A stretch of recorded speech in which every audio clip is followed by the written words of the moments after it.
दोस्तों, आज की कहानी का नाम है भोकाल। ये भोकाल सीरीज की कहानी है। आपका प्रिय पात्र भोकाल कौन है या क्या है, इसकी पिछली ज़िंदगी कैसे बन जाता है यह आलोप से भोकाल अंदर के पृष्ठ में आपके इन सब सवालों के जवाब मिलेंगे एक हैरतअंगेज चित्रकथा के रूप में। परिलोक प्रसिद्ध है कि स्वर्ग समान होता है, किंतु आज वह नरक से भी भयंकर नज़ारा दिखाई पड़ रहा था। बच्चों भागो, राक्षस आ गए। राक्षसराज बोझ और बरकम ने अपनी सेना सहित परिलोक पर धावा बोल दिया था। हा हा हा, परिलोक की कोई परी नहीं बचनी चाहिए। सभी परियों को अपने साथ ले चलो। ये परियां खाने में अति स्वादिष्ट होती हैं। परिलोक का राजा खजानदेव, परिलोक में किसी ने आज तक हथियार नहीं उठाए, इसलिए तुमने इतनी तबाही मचा दी। किंतु शैतानों, अगर मागुरु भोकाल को इस तबाही की खबर मिल गई तो तुम सबकी खैर नहीं। ठाका हंस पड़े शैतान राक्षस, और बहुत बोल चुका, अब इसकी बोलती बंद कर देनी चाहिए। खच नहीं। नन्हे युवराज का हृदय चित्कार कर उठा। पिताश्री, आप हमें छोड़कर नहीं जा सकते। इस तरह नाराज ना होइए पिताजी। उठिए, देखिए आपके श्वेत वस्त्र लाल होते जा रहे हैं, इन्हें साफ कीजिए। पुत्र आलोप सुनो, मुश्किल से बोल पा रहे थे राजा खजानदेव। पुत्र, हमारी बात, तुम्हें इन राक्षसों परिलोक की तबाही का बदला लेना है। मिटा देना है इन शैतानों को। दिखा देना है कि शराफत और सच्चाई की तलवार कितनी मजबूत होती है। ऐसे हर शैतान को तुम्हें सिर्फ मौत देनी है पुत्र, सिर्फ मौत। और आलोप को पता भी न चला कि कब उसके पिताश्री उसे अकेला छोड़ चले। मैं कसम खाता हूँ पिताजी, ऐसा ही होगा। किंतु पहले आप राजवेद जी के घर चलें, जल्दी पिताजी। तभी यह तमाशा देखकर आनंदित होता राक्षसराज बरकम बोला, पिल्ला हमें ख़त्म करेगा। अबे यह मर चुका है, यह कहीं नहीं चलेगा तेरे साथ। नहीं। पागल हो उठा बालक क्रोध से दरिंदों की हंसी सुनकर। मेरे पिताश्री नहीं मरे शैतान राक्षस, वह नहीं मरे। किंतु था तो बच्चा ही। बाप के उपदेशों ने बच्चे को बरगला दिया। छोड़ दे मुझे, नीचे छोड़ दे, मैं तुझे जान से मार दूंगा। शैतानी हंसे दोनों और छोड़ देते हैं। ले बच्चे, छोड़ दिया, अब नहीं बचेगा यह। राक्षसों ने उसे दीवार पर दे मारा। राक्षसराज बोझ सभी परियां कैद की जा चुकी हैं। आज्ञा हो तो कूच करें। चलो। बच्चे को मरा जानकर दोनों चल पड़े। चलो, आज जश्न होगा, कूच करो। किंतु जिस दीपक को खुद ऊपर वाले ने रोशन किया हो, वह ऐसे नहीं बुझा करता। राक्षसराज बोझ और भरकम ने अपनी सेना सहित परिलोक में धावा बोल दिया था। परिलोक की कोई परी नहीं बचनी चाहिए। तबाही मचाने के बाद परिलोक से राक्षस कूच करने लगे। फिर परिलोक का कोना कोना उसके करुण सुरुदन से रो पड़ा। पिताश्री, उसके नन्हे दिल में बदले की चिंगारियां सुलग उठीं। बदला। माँ, अनाथ बच्चा कूप भटका।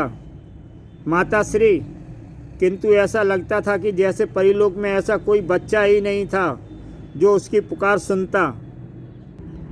माताश्री, क्या आप भी हमें छोड़कर चली गईं? माताश्री, कहाँ हो तुम?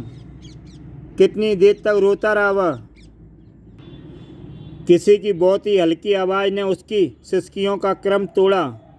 आलोप पुत्र, अंदर आओ। पुत्र आलोप, अंदर आओ। कौन है ये? कौन पुकार रहा है मुझे? अंदर उसे एक और हाहाकारी दृश्य देखने को मिला। उफ, मागुरु भोकाल इस अवस्था में। पुत्र, मेरे करीब आओ।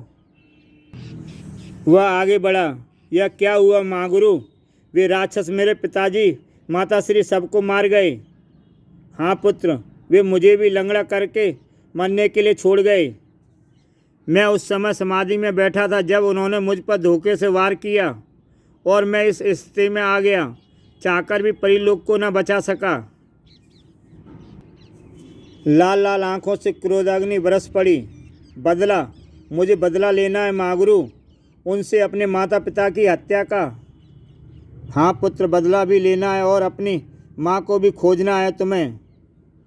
तो क्या माता श्री को भी जल्लाद उठाकर ले गए? हाँ पुत्र, सैकड़ों परियों के साथ वे तुम्हारी माँ परिरानी ओसिका को भी पृथ्वीलोक ले गए। पृथ्वीलोक? मुझे बताइए मागरू, वहाँ कहाँ है यह लोक? मैं वहाँ भी ऐसी तबाही मचा दूंगा जैसे उन दरिंदों ने परीलोक में मचाई है। पृथ्वीलोक बहुत बड़ा है पुत्र, और वहाँ हर प्राणी इन राक्षसों जैसा नहीं है।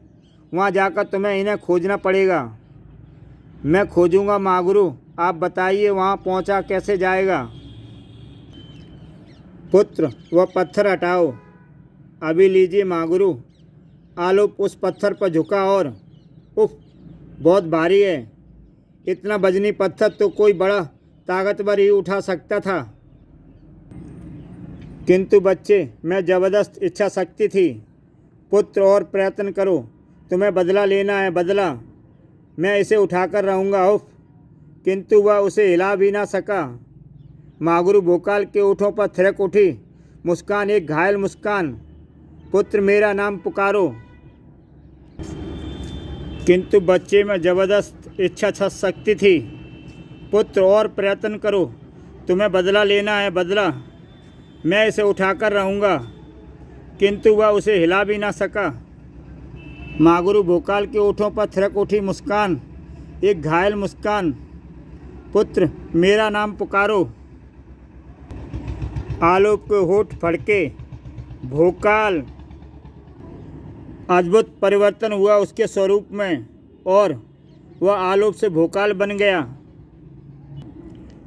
अंदर नजर आया दुधारी तलवार और ढाल।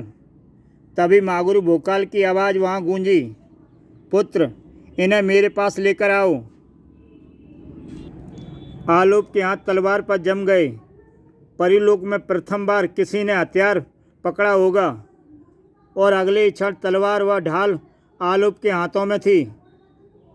किंतु मुझे तलवार चलाना कौन सिखाएगा? वह आगे बढ़ा। पुत्र, यह तलवार मुझे दो। लीजिए मागरू।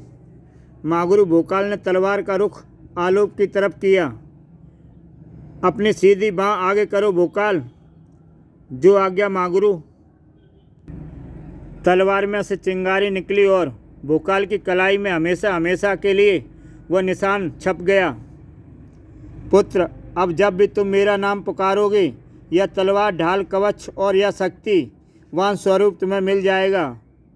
पुत्र आलोप, इस अजय तलवार का धारक खुद व खुद तलवारबाज बन जाता है। फिर मागरू भोकाल आलोप को उसे अजय तलवार ढाल के बारे में सब कुछ बताते चले गए। अतः पुत्र, अब तुम नेत्र बंद करो और जब तुम नेत्र खोलोगे तो खुद भी पृथ्वी पर पाओगे। किंतु अब मागरू, मेरी फिक्र तुम ना करो, मेरा ख्याल पूरा हो चुका, समय पूरा हो चुका। जब तुम मुझे पुकारोगे तब मेरी ही आत्मा तुम में आएगी और आज से तुम्हारा नाम भोकाल। मागरू। मागरू के स्वर में गहरी पीड़ा उभर आई। नेत्र बंद करो पुत्र, शीघ्र, मेरा समय पूरा हो चुका है। बालक ने जल्द से अपने नेत्र बंद कर लिए और जब उसने अपनी आंखें खोलीं, वह पृथ्वी पर पहुंच चुका था। नन्हा अनाथ बालक कितनी बड़ी दुनिया में आ गया था। कहाँ ढूंढूं मैं अपनी माताश्री को, उनके हत्यारों को? हे मागरू भोकाल, मेरी मदद करो। सामने नजर आई एक कुटिया। यह किसकी कुटिया है? वह तेज कदमों से कुटिया की तरफ चल पड़ा। यह था मासरी गाजो बाजो का आश्रम। प्रणाम मासरी। आओ, बस कहो, कौन हो, हमसे क्या चाहते हो? भोकाल जब गाजो बाजो अपनी पूरी दास्तान सुना चुका तब, बस हमें तुमसे पूरी हमदर्दी है, हम चाहेंगे तुम यहीं रहो। हम राक्षस बोझ और बरकम को खोजने में भी तुम्हारी मदद करेंगे। धन्यवाद मास्टरी। मास्टरी, गाजो बाजो के बारे में जानने के लिए मेरे YouTube चैनल में भोकाल की प्रथम कॉमिक्स की कहानी खौफनाक खेल देखें। सुकुमार भोकाल ने महर्षि गाजो बाजो की खूब सेवा की। महर्षि गाजो बाजो ने भी उसे पुत्र सम्मान स्नेह किया। भोकाल, तुमने मेरा पुत्र समान ही सेवा की है, तुम्हें इसका फल जरूर मिलेगा। समय के साथ साथ भोकाल बड़ा होने लगा। एक दिन जब महर्षि गाजो बाजो समाधि से उठे हुए अत्यंत प्रसन्न थे।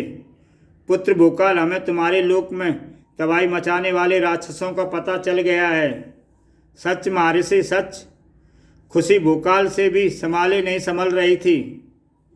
महर्षि, जल्दी बताइए कहाँ है? मेरी भुजाएं फड़क रही हैं उनसे बदला लेने के लिए। वे पड़ोसी राज्य को हरामपुर में आए हुए हैं तबाही मचाने।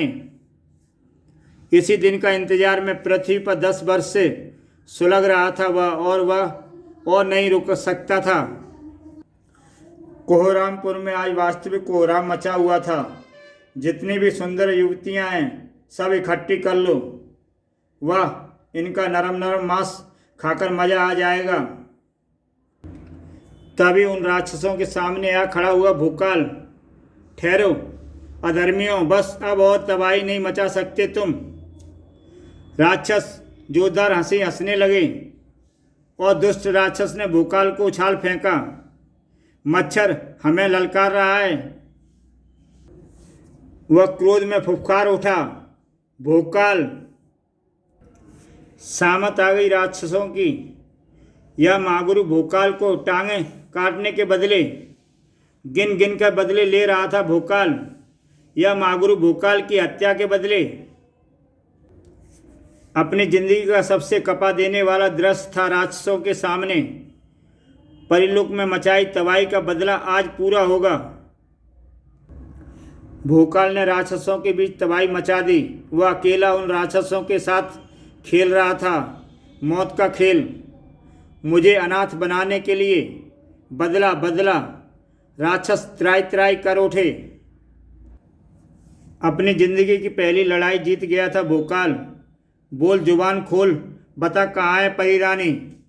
उसका मेरी माँ कहाँ छुपा रखा है? उन्हें तुमने जवाब दे।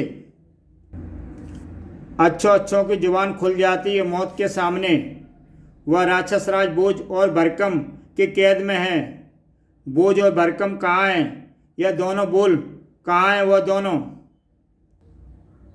वे दोनों उसाक ग्रह के देवता महान खजूरा के आदेश पर तभी से तिलस्मी ओलंपाक नामक जगह पर पहरेदारी के लिए नियुक्त हैं जब से परिलोक से वापस लौटे थे। तिलस्मी ओलंपाक, यह कहाँ हुआ? फंसकर रह गया फिर से बेचारा भोकाल राक्षस का जवाब सुनकर। यह किसी को नहीं मालूम। वह अत्यंत गुप्त जगह है और कितनी दूर दूसरे लोक में है। तो तेरा काम तो खत्म हुआ, तू तो मर। खच। अंतिम बलि चढ़ाकर भोकाल पलटा। कोहरामपुर वासियों ने उसे कंधों पर उठा लिया। हमारा रक्षक जिंदाबाद, भोकाल जिंदाबाद। किंतु भोकाल के दिमाग में अभी भी उठ रहा था भयानक तूफान। मैं अभी भी वहीं का वहीं हूँ। अब राक्षस राज बोझ और भरकम तक पहुँचने के लिए ढूंढना पड़ेगा तिलस्मी ओलंपाक को।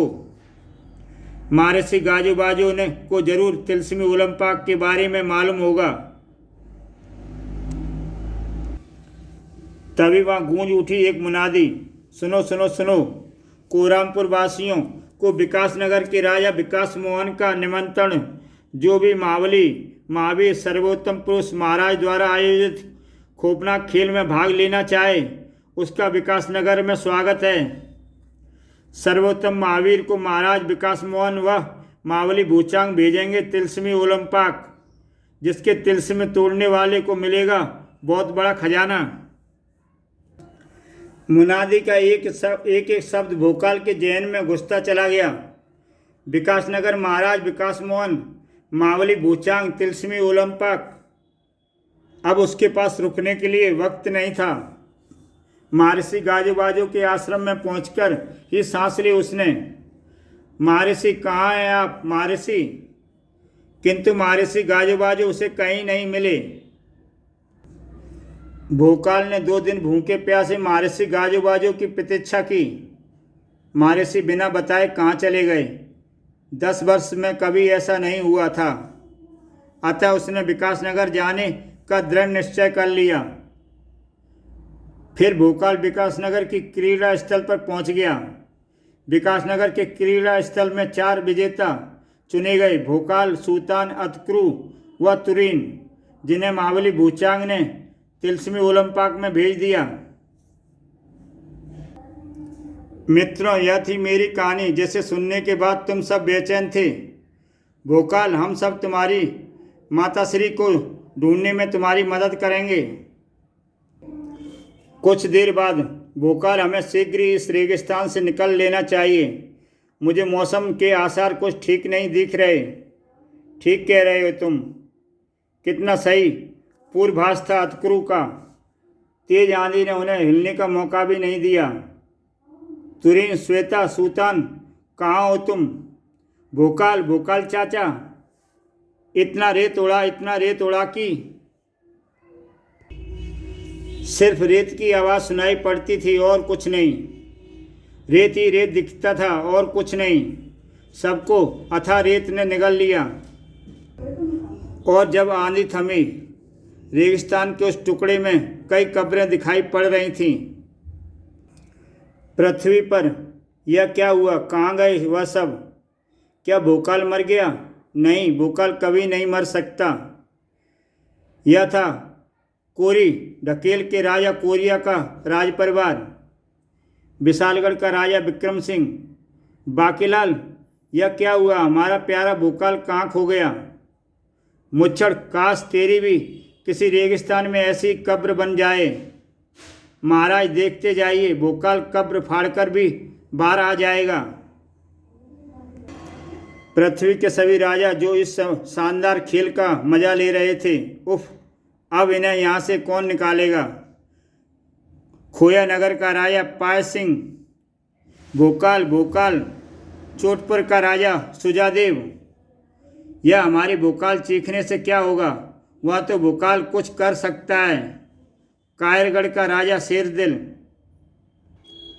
और इस खेल का दिमाग, इस जाल की रीढ़, इस क्रूरता का आयोजक महाबली भूचांग। वाह वाह, खजूरा ने भी तिलस्मी ओलंपिक की रक्षा के लिए क्या शानदार इंतजाम किए हैं। आम आदमी तो क्या जाएगा, ये दिग्गज ही लोहे के चने चबाकर आगे बढ़ पा रहे हैं। तभी भोकाल एक टीले को चीरता हुआ निकला। भोकाल बाहर निकलते ही उसे दूसरे साथियों की चिंता हुई। वे जरूर मेरी तरह ऐसे ही किसी टीले में दफन होंगे। मैं इन टीलों के नामो निशान मिटा दूंगा। भोकाल फुर्ती से टीलों की तरफ बढ़ा। भोकाल की शक्तिशाली तलवार लहराई और रेत के उस पहाड़नुमा टीले से टकराई। टीले का एक एक कण बिखर गया और रह गया अतक्रू और राजकुमारी श्वेता।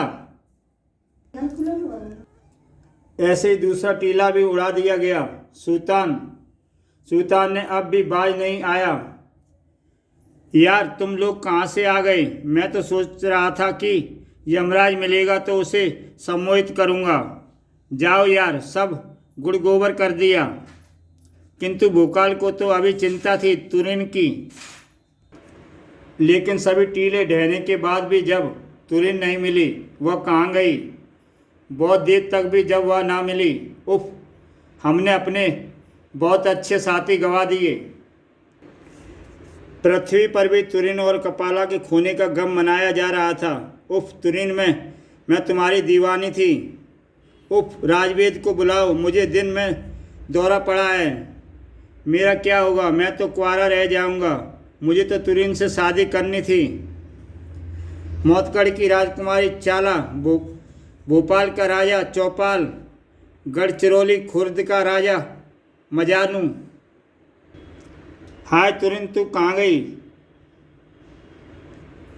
तेरी याद में दिल रोता है। बुराड़ी का राजा झाड़देव, वह मज़ा आ गया। कितने अच्छे अच्छे मोड़ आ रहे हैं इस खेल में। अरे अरे, यह क्या, यह कैसे भयानक राक्षस इनकी तरफ बढ़ रहे हैं। टोलमोल का राजा टुईया, दो बड़े भयानक राक्षस उनकी तरफ बढ़ रहे थे। लेकिन अरे, यह तो वही है, राक्षसराज बोझ और भरकम। भोकाल का जिस्म क्रोध से भर उठा। याद आ गया उसे अपने पिता की हत्या का खौफनाक मंजर। फिर वह खुद को नहीं रोक पाया। रक्त का बदला रक्त से ही लेना था उसे। भोकाल राक्षसों का संहार करने के लिए बढ़ा। दरिंदों, आज तुम्हारा आखिरी दिन है। राक्षसों के हाथ लग गई थी मासूम श्वेता। नहीं भोकाल चाचा, बचाओ उसे, छोड़ दे कायर, मुझसे युद्ध कर। नहीं, पहले खेल खेलेंगे फिर युद्ध करेंगे। भोकाल बहुत मुश्किल से खुद को रोक पाया रहा था। क्रूरता की हद हो गई। राक्षस ने उछाल फेंका उस बच्ची को।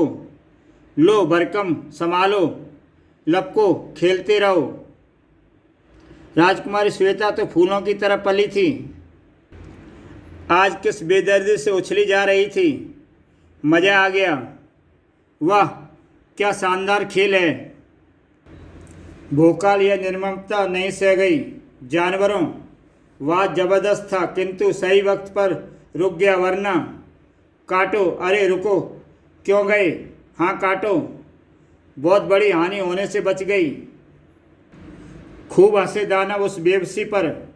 आसमान सिर पर उठा लिया उन्होंने। पागल हो गए थे वे। भोकाल राक्षसराज भरकम की तरफ दौड़ा।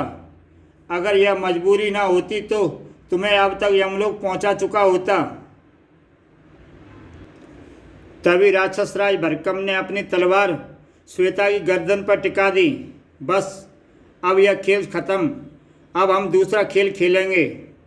अच्छा, दूसरा खेल जल्दी बताओ भाई, कौन सा दूसरा खेल। शैतानी मुस्कुराहट खेल गई दरिंदे के होठों पर।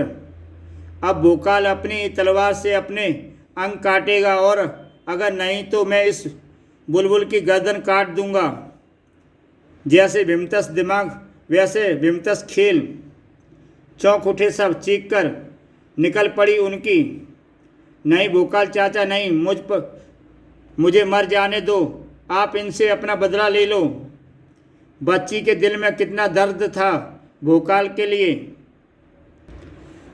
तुम ऐसा कुछ नहीं करोगे भोकाल, जैसा यह दरिंदा कह रहा है।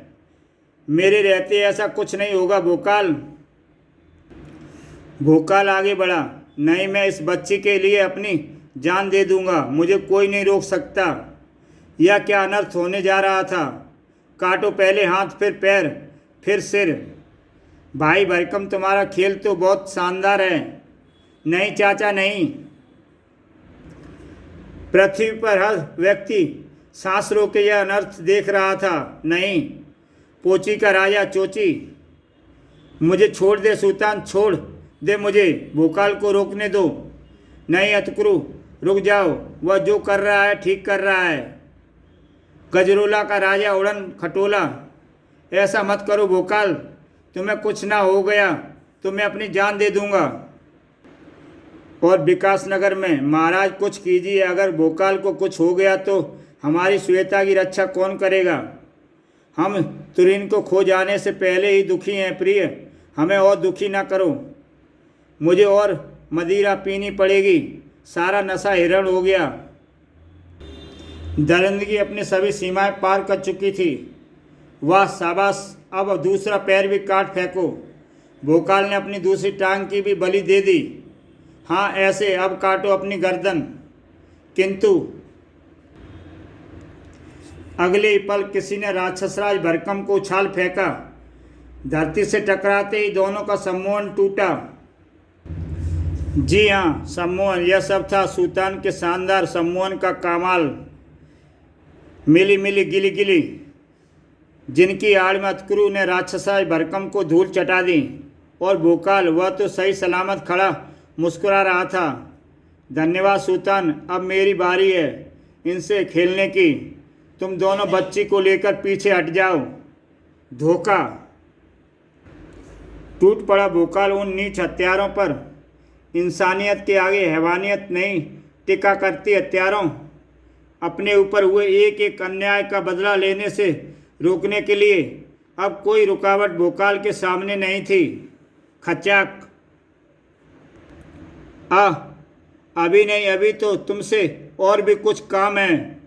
हाय भैया बोझ, मैं मरा। फिर भोकाल ने दोनों राक्षसों की टांगें भी काट दी। जय मागुरु भोकाल। वाह लंगड़ा राक्षस, लंगड़ा राक्षस। दोनों राक्षसों की चीखें से गूंज उठा आकाश। अब बोल परिलोक की रानी, उसका मेरी माँ को कहाँ छिपा रखा है तुमने? उछल ही पड़े थे दोनों बिना टांगों के ही। भयंकर पीड़ा में भी जैसे गायब हो गई। परिलोक की रानी, उसका तुम्हारी माँ? हाँ मेरी माँ। बक हरामजादे कहाँ है वो? लगता था आज उसकी मनमानी मुराद मिल ही जाएगी। कठोर हो चला भोकाल का चेहरा, चट्टान की तरह कठोर। सुनो, यदि अगले क्षण तुम्हारी जुबान नहीं खुली तो मेरी तलवार और एक क्षण भी नहीं रुकेगी। अब तो उसे बोलना ही था, उसका मुंह खुलना ही था। वह जग जग बरसते हुआ मुर्दा ना हो जाता। और किस्मत को पता नहीं क्यों यही मंजूर था। एक बार फिर भटक गया भोकाल, क्योंकि अब उन दोनों में से कोई भी उसकी माँ परिरानी ओसाका के बारे में बताने के लिए जीवित नहीं था। बोलो, मैं कहता हूँ बोलो। किंतु मुर्दे कहाँ बोलते हैं। अगले ही क्षण पागल नजर आने लगा था वह। मुझे बताओ कहाँ है मेरी माँ? मुझे अपनी माँ के पास जाना है। बोलो बोलो बताओ। रो ही पड़ा था वह ममता का मारा। माँ तुम कहाँ हो? आंखें उनकी भी भीग गई। भोकाल चाचा मत रो मित्र, यह आखिरी रास्ता था माँ तक पहुँचने का और वह भी आज समाप्त हो गया। भोकाल चाचा, मैं भी परिरानी माँ को ढूंढूंगी। धैर्य रखो मित्र, रास्ते और भी बन जाएंगे। तुम हिम्मत न छोड़ो। मैं अतकुरु पुत्र कपाल फोड़ तुम्हारी माँ को ढूंढवाने में आकाश पाताल एक कर दूंगा। सत्य के साथी और सत्य का दुश्मन महाबली भूचांग। हा हा हा, अगर अगले पल की भी देर हो जाती और राक्षसराज भोकाल को उसकी माँ का पता बता देता तो वह शर्तीय तिलस्मी ओलंपा से भटक जाता। इसलिए उन दोनों को मानना अति आवश्यक हो चला था। यह खेल मुझसे बाहर नहीं जा सकता। जैसे मैं चाहूँगा यह कठपुतलियों खेलेंगी। हा हा हा। किंतु तुरीन मरीन कहाँ गई? उसे भी तो ढूंढना पड़ेगा। और तभी वाह, यह रही वो। यह तो तिलस्म के अंदर घुस गई है। वाह, क्या भोकाल अपनी माँ तक पहुँच सका? यह सब जानने के लिए मेरे चैनल सब्सक्राइब करें और इसके आगे की कहानी देखें।